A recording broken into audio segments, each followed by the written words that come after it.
Good morning, children. How are you? I hope all of you fine and safe at your home. Today is your Hindi handwriting class and we are doing O and औ की मात्रा.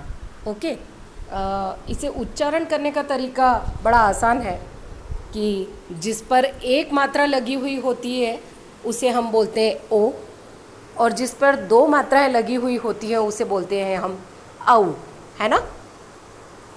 जैसे, और इसे लिखने का तरीका,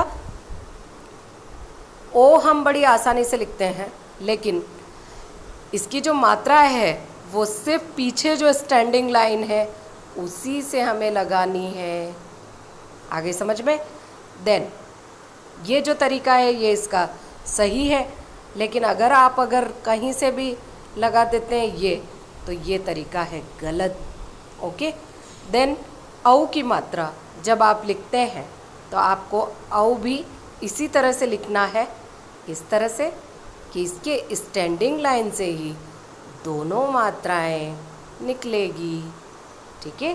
तो ये जो तरीका है ये है सही, लेकिन अगर इस तरह से लिखते हैं कि एक मात्रा यहाँ से लगाई और एक यहाँ से, तो ये देन गलत तरीका है. ठीक है. तो हमारा सही तरीका कौन सा है? ये वाला.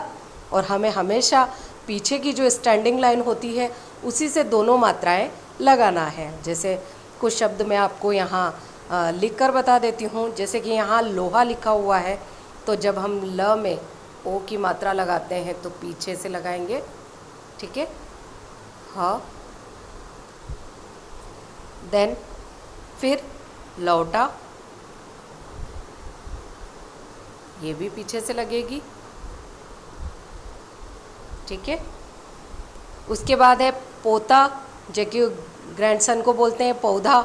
ओस, और. ठीक है. फिर है यहाँ चोर, चौक, मोल. फिर है मौन, शोक और शोक. यहाँ शौक दोनों का अलग अलग अंतर है. एक शोक जो ओ की मात्रा वाला है उसका मतलब तो होता है किसी के यहाँ कोई गमी हो जाना. ठीक है. मातम हो जाना ये. और दूसरे का है आपका शौक जो है आपकी हॉबी, है ना, कि आपका क्या शौक है. ठीक है. तो ये जो मैंने आपको अभी तक मात्राएं सिखाई, इनको आप क्या करेंगे कि इसी तरह से यहाँ पर जो ये खाली जगह जो दे रखी है ना आपको, इसमें दोबारा से लिख लेंगे और आज की जो डेट है वो डाल लेंगे. ठीक है. सेम चीज़ लिखनी है और इसी तरह से लिखना है जैसे मैंने आपको लिखवाया. पीछे के स्टैंडिंग लाइन से ही मात्रा की शुरुआत होती है. ठीक है. देन इसी से वापस औ की मात्रा अगर हम लिखते हैं तो इसी से स्टैंडिंग लाइन से ही दोनों मात्राएं निकलती हैं. ठीक है.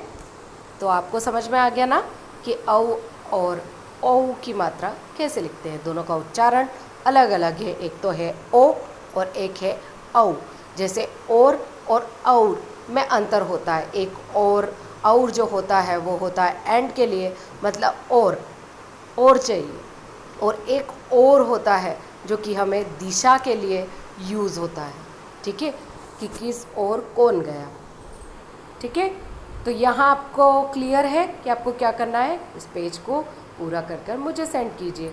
नीचे डेट डाल दीजिए. ओके. चलिए मिलते हैं अगली क्लास में. तब तक के लिए thank you so much. Have a nice day.